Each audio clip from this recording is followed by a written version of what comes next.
Naging masaya ang araw ng Pasko ng mga Persons Deprived of Liberty o PDL. Ito'y matapos silang payagan ng Bureau of Corrections na makapiling ang kanilang mga mahal sa buhay sa araw ng Pasko.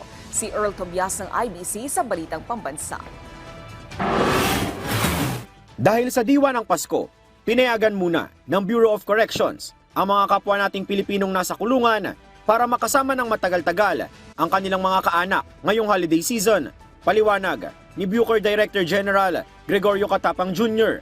Ang makasama ng mga PDLs, ang mga minamahal nila sa buhay, ngayong Kapaskuhan at nalalapit na bagong taon ay may magandang epekto raw sa kanilang rehabilitasyon. Kaugnay niyan, minabuti rin ni Ako Bicol Party List Representative Elizalde Co na magsagawa ng munting Christmas party para sa mga PDLs sa Legazpi City Jail, kung saan ilang palaro ang na-enjoy ng mga PDLs, kasabay pa ng ilang grooming services tulad ng libreng masahe, gupit at nail cleaning.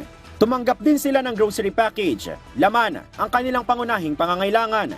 Kaya ang tema ng pagdiriwang na Paskong Kay Saya, Dala ay Pag-asa, talaga naman daw naramdaman ng mga PDLs kahit pa nasa loob sila ng selda. Nabigyan nila kami ng kasiyahan kahit na sabihin natin na isang preso kami na nakakulong dito sa pitan na ito.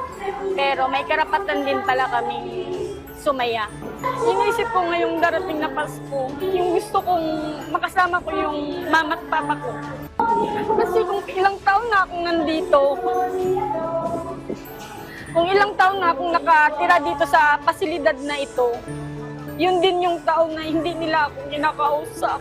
Kahit hindi kayo yung tunay naming pamilya, kahit dito sa loob ng pasilidad na ito, tinuring ninyo kami higit pa sa pamilya.